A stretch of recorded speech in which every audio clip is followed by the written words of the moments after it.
Okay, let's focus on quiche. There's a few key ingredients that you need to know about. Flour, butter and salt, plus a little bit of milk is going to be utilized for the dough. I'm using a plastic bowl, so I'm not going to be able to use my fire on this. And with the 600 grams of flour, 300 grams of butter, 2 parts flour, 1 part butter, and then my 9 grams of salt. Put that in.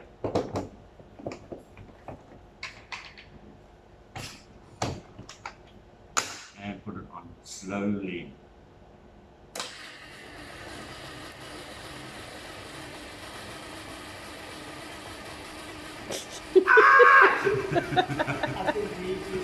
So that's been mixing for about 2 minutes. You can see the flour and the butter's all together. All I do then is I add my 75 mils of milk slowly, and then I turn up the speed a little bit, and there's your short dough. Right. So taking it off, you're going to need to roll it. I'm making for 2 medium-sized families and 1 small family. Okay, so I lied. All right, to be honest, the liquid you just need to play with to get the texture you require. Some people like it a little bit dry. I added a little bit extra in double what I did, so it's 150 mils of milk. So I take it out. The texture I'm looking for is slightly stretchy but slightly breaky. Okay, remember, you don't want to develop any gluten in the flour, so it needs to be a quick mix, but it needs to hold itself together. The way I do this for rolling is I make a sausage. Okay, so from the sausage, I flatten it. Make sure that there's a little bit more flour than you would normally be comfortable with using. All right, so I've rolled out 2 of them. Okay, I'll show you how I do that. Leave a lot of flour on the table, roll out a sausage, just getting it as even as possible. Some people need the handled rolling pin. I just like to use a stick. Those fancy French ones that are tapered out in the end also work pretty well. Okay, but just getting the thickness that you want. The last thing you want the dough to do is to stick to the table. So keep it well floured underneath, and just the thickness you want. Some people like the dough a little bit thicker. I prefer it a little bit thicker. And essentially that's it. When you need to pull it up, just roll it over and then let it fall loosely into the pan. Pull it in. There we go. Cut it off on the edges. In the old days, they used to do all fancy little folds and things, which I think I'll save you from. I'm sorry, David, I'm going to pause you there because something more interesting's just come up. Breakfast for me. This is lunch for you. Cheers. Cheers. And we're back. Chopping the onions. We went through this the other day. I just hack away using red onions because it's all I got. I cut them that way. I leave the back on because it holds it together nicely. Then I slice it through there because I want them nice and thin. Make sure that you use a sharp knife. Okay, now for my mushrooms, I like them a little bit sliced. There's different ways you can cut your mushrooms. Bacon. This is beautiful bacon that we did yesterday. So just slicing it up and get uniform pieces of. Cool, everything's chopped.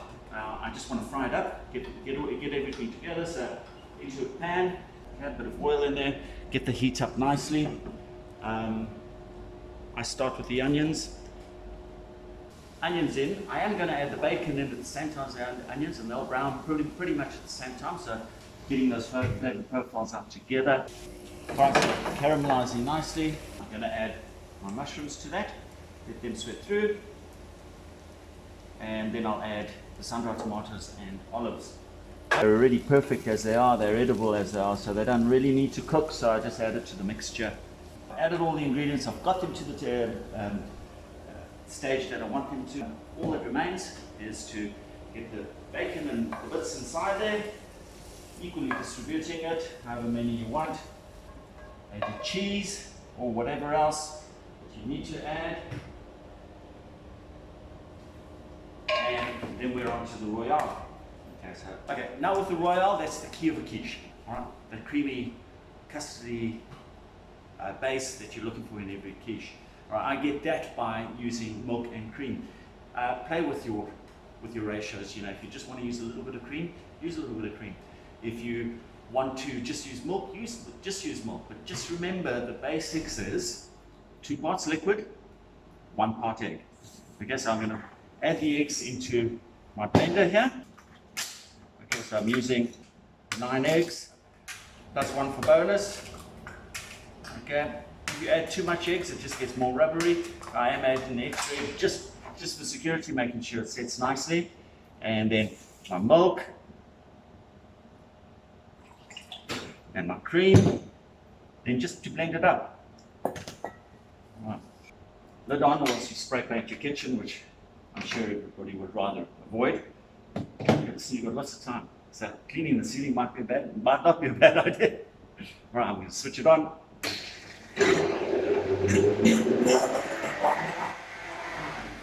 Simply that. Okay, as long as all the eggs are broken. Right, now today's top tip. Okay, so you can do the way everybody else does it, is pour it into your quiche, or you can take the quiche as it is, put it into your oven, and fill it in the oven. Okay, so unfilled quiche, other than filling in the oven, then just topping it up with the mixture. Put a tray underneath the quiche, just in case something happens and it messes, so you don't have to clean your oven for days.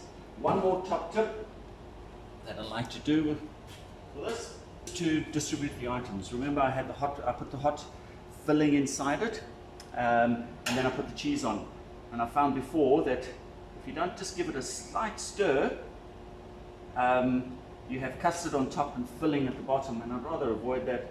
I want all the ingredients to be nicely mixed. On top of this, I personally like to use smoked paprika, and just sprinkle a little bit on top. Okay, the smoked paprika gives it that beautiful earthy flavor. I set the temperature at 180, and it'll probably take about 33 minutes. See you then. All right, our quiche are out already. And you can see here, to check it, it's spongy, and you see it's puffed up. Okay, that's the eggs puffing out, and that's what you're actually looking for. Right, now I've got these bottom ones. All right, it's really hot. Normally I would leave this for about 10-15 minutes so it cools down. Just wanted to show you that it does actually work. You see the browning on the side, there's definitely brown at the bottom. And then there we go. It still would set from there. That's the cheese and all of those things. And I was told to garnish with some basil. We garnished with some basil. Right, Bernie's our guinea lamb. sharing some bacon quiche with our pet sheep, basil. Yeah, How's that? it's good.